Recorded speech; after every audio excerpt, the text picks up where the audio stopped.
আসসালামু আলাইকুম। আমরা সকলে গিজার ফিটিং করার সময় এই প্রেসার বাল্বটি লাগিয়ে থাকি। এটিতে সহজে মার্ক করে দেওয়া আছে এদিক থেকে পানি এদিকে যাবে। আপনারা কি জানেন এটির মধ্যে কি আছে এবং কিভাবে কাজ করে? এটি আজকে খুলে দেখানোর চেষ্টা করব।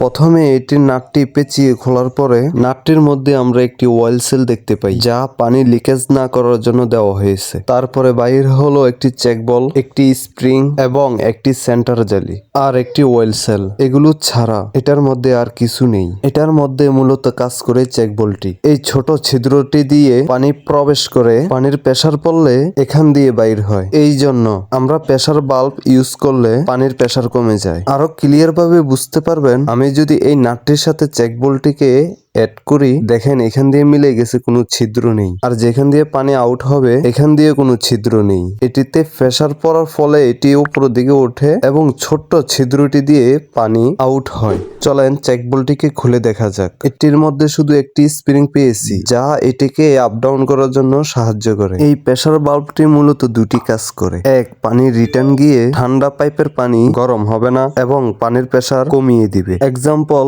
আপনার ট্যাঙ্কের পানির প্রেসার যদি 100 কেজি ওয়েটের হয়, তাহলে এটি প্রেসারকে আটকিয়ে 10 কেজি ওয়েটে সাপ্লাই করবে। চলুন এটির বাকি অংশটি আমরা খুলে দেখি। আমি যদি এটির এক প্রান্ত যদি আমার হাতের তালুর ভিতরে রেখে অপর দিক দিয়ে হাওয়া দেই, হাওয়াগুলো যাচ্ছে না। চলুন এবার এটাকে খুলে দেখি। প্রথমে একটি ওয়াশার দেখতে পাই আমি, তারপরে দেখতে পাই একটি নাট সুন্দর করে প্যাচ সিস্টেমের লাগিয়ে দিয়েছে। নাটটি খোলার পরে দেখতে পাই সুন্দর করে ওয়াল সেল দিয়ে রাখছে পানি লিকেজ না করার জন্য, আরেকটি ওয়াল সেল ভিতরের ছিদ্রটির জন্য। তার ভিতরে আমি আরো একটি নাট দেখতে পাই, ওটিও পেঁচিয়ে খোলা লাগছে। তারপরে একটি হার্ড স্প্রিং এবং একটি প্লাস্টিক দেখতে পাই। এই প্লাস্টিকটি মূলত একটু অল্প অল্প করে ফ্লাই করে, যা পাইপে থাকা হাওয়াকে অতিরিক্ত প্রেসারে বাহির করে ফেলে। ভিডিওটি ভালো লাগলে লাইক করুন এবং শেয়ার করে অন্যজনকে দেখার সুযোগ করে দিন। এই প্রেসার বাল্বটিকে একটু মডিফাই করে কিভাবে পানির প্রেসার বাড়াবেন এমন ভিডিও যদি চান, তাহলে কমেন্ট বক্সে কমেন্ট করেন, আমি করে দেখাবো। আল্লাহ হাফেজ।